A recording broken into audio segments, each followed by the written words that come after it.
Okay, we are starting on single combat, and here we've skipped a couple of chapters, and just letting you know that it has been 10 years since the Greeks have invaded Troy, and battle's just not going anywhere, and so it's kind of a stalemate. So here we go. Chapter Single Combat, page 22.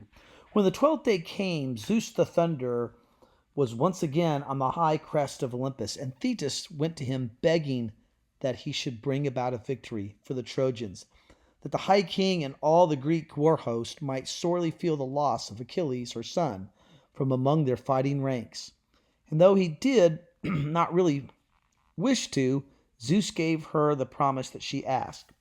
The father of the gods considered long how the thing should best be done, and that night he sent a false dream to Agamemnon as he lay sleeping in his timber hall. The dream took the shape of the wise old Nestor, who stood beside the high king's bed and told him, "Old king and lord of kings, make the war host ready for battle. For if you attack Troy this coming day, Zeus promises to you the victory and only grief and loss to the Trojan people." Well, when Agamemnon woke and saw the gray dawn light standing in his doorway, he remembered his dream and was great with hope. But as the light strengthened, he remembered that dreams can lie. He was always one whose moods swung him first one way and then another. And when he rose, instead of donning his war gear and ordering out his heralds with the call to arms, he put on his robe and mantle and took his scepter of oil wood bound with gold and summoned the kings and captains to hear his dream and advise him on it. His own doubts spread to the men listening to him, and there was no eager cry for battle, but only men looking doubtfully at each other. Then the king suggested a mad thing. He said that he would test the tempter of the army. He would summon them all together and tell them that the siege had already dragged on too long, and this time had come that they should run their ships down into the water and burn the camp behind them and set sail for Greece. If the warriors took him at his word, however, their leaders were to turn them back before they reached the ships, and he would try some means to put fresh heart into them. But the siege had indeed dragged on too long. The warriors had sunk low, and they were weary for their own homes and their wives and their children left too long behind. As soon as they heard what Agamemnon had to say, they rose up like a sea before the west wind, and shouting joyfully made for their ships with the dust rolling up in a cloud behind them, and their captains as eager as all the rest. Only Odysseus stood firm, shouting to the chieftains that the high king did just jest, and a shameful thing it would be to leave the siege now, when they had spent so long upon it. Taking in his hand the royal scepter to use as a staff, he turned cattle dog and herded the warriors back to the gathering place. They returned at last, though in an ugly humor, puzzled and without heart, but only one of them protested, an ugly bandy-legged fellow called Tiresias, who jumped out before the rest and began a jeering speech, insulting the leaders and telling the war host to run away, for they were not worth following. Odysseus, knowing that he must be silenced quickly and the mood of the war host must be changed, took and beat him with the scepter until the blood came and Tiresias cried like a baby.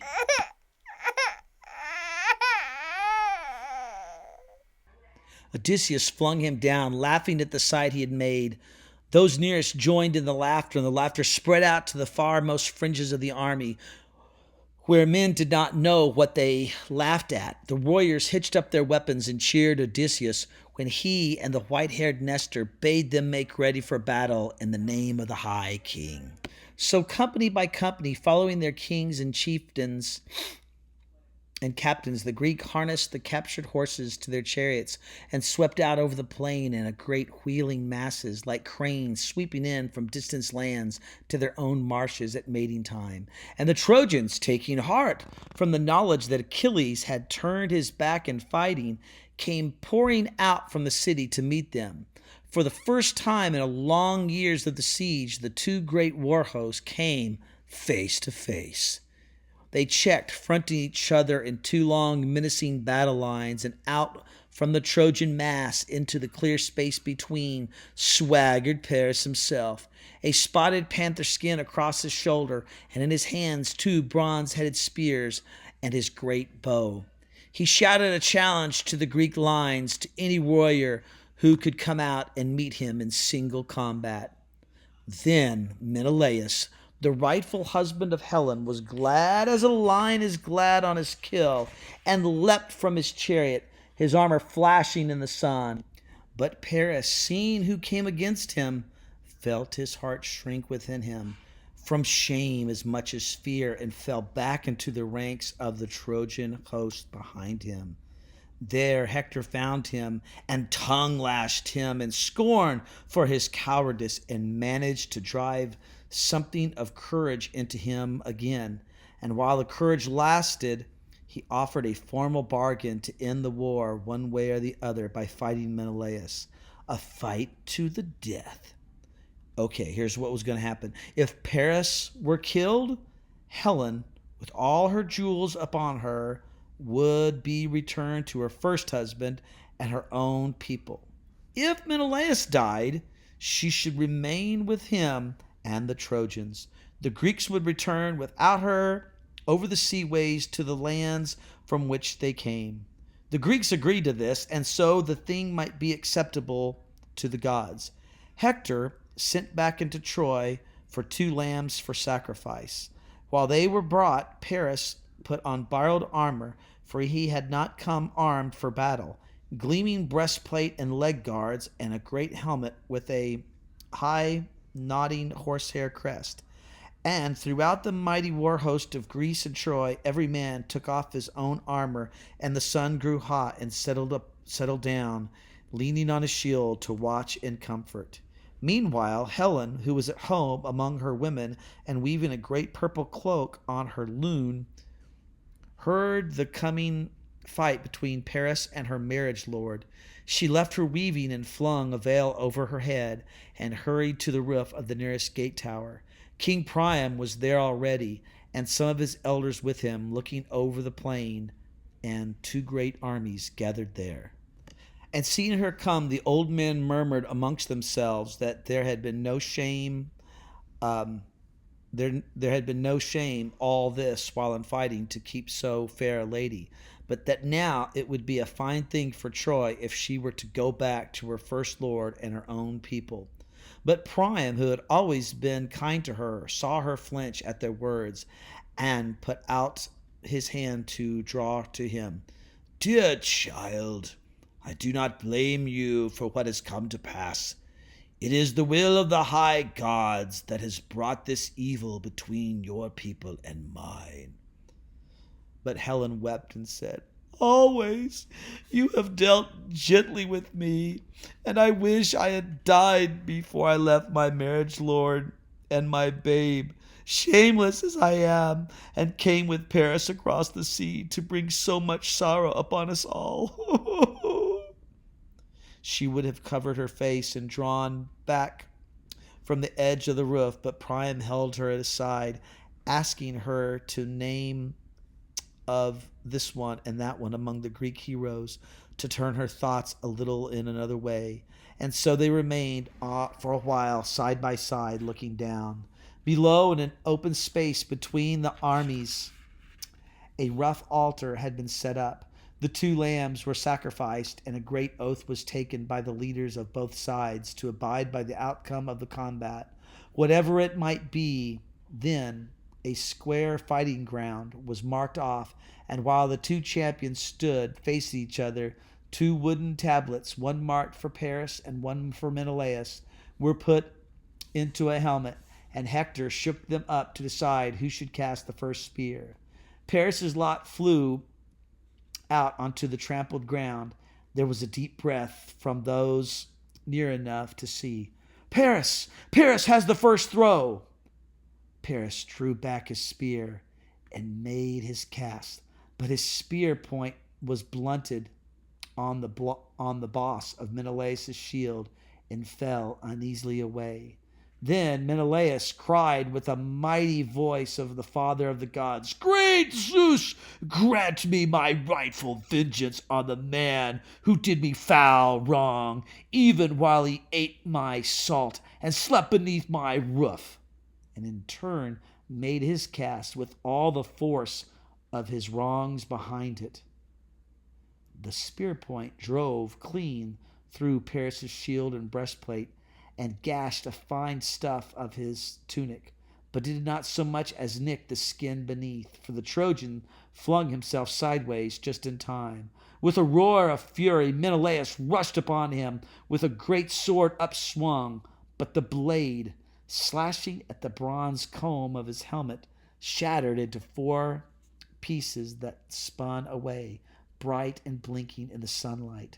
Menelaus threw the useless hilt aside and leapt upon Paris like a panther on its kill, grasped by the horsehair crest, and began to drag him toward the Greek lines. But Aphrodite caused the helmet strap to burst apart under Paris's chin, so that Menelaus found himself suddenly with the great crested helmet empty in his hands. He whirled about and flung it into the midst of his own warriors. But when he turned again to finish his enemy, the Trojan prince was nowhere to be seen. Aphrodite had flung a cloak of invisibility about him and swept him back into his own house, safe within the high palace courts of Priam, his father, while Menelaus was raging up and down, seeking his enemy. Warriors of the great host shouted for victory, for by right of the bargain between them and the Trojans, Helen was now theirs again, and with her on board they could return their ships down from the tide line and sail at long last for their homes. Helen, with her hand in the old king, still looking down from the roof of the Scaean gate toward the same. But Aphrodite went up there, no one else seeing her save or except a flicker in the air like a darting of a swallow, and told her, "Come back to your own house. Paris your lord is there in great chamber and calling for you." Paris is no longer a lord of mine. That time is past, and I will not go for all his calling, Helen said. But the goddess of love was not to be so easily refused, and her bow grew dark from all her beauty. "That is proudly spoken, but take care that the love I have shown you until now does not turn to hate. It would be no hard thing to turn the hearts of the Greeks as well as the Trojans against you, and then between the two you might indeed find the most cruelly the death that you have cried out for." Then Helen was afraid. She pulled her veil across her face and followed the goddess back to her house. In the high chamber, Paris sat at the edge of the bed, unarmed and looking as though he had come from flutes and dancing rather than a fight, save for the red wale of the helmet strap on his neck. And standing before him, fierce and bitter, she said, "So, you've come back from the fighting ground.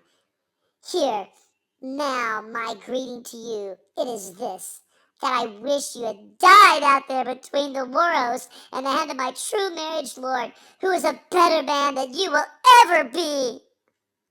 Paris got up and held out his arms. "Nay, honey, no, honey sweet, those are hard words to a man now back from battle. There will be other times between me and Menelaus, and meanwhile do not forget the love that I have given to you all these years, darling. Do not you be forgetting the sworn bargain that makes me wife to Menelaus again, and no longer woman of yours." Helen flashed upon him and would have turned away. But Aphrodite knew that if Helen of the fair cheeks went back to her own people, the long war would be over and Troy the loser. Her own promise to Paris would have gone wailing down the wind, and she would look foolish in the eyes of the other gods and have to bear the mockery of Helen and Athena, or Hera and Athena. She cast her magic upon Helen so that she saw him standing there with his arms held out as he stood 10 years ago among the Spartan olive trees with his ship waiting in the harbor. And bitterly, but not able to help herself, she went into his arms again and remained with him in the high chamber in Troy.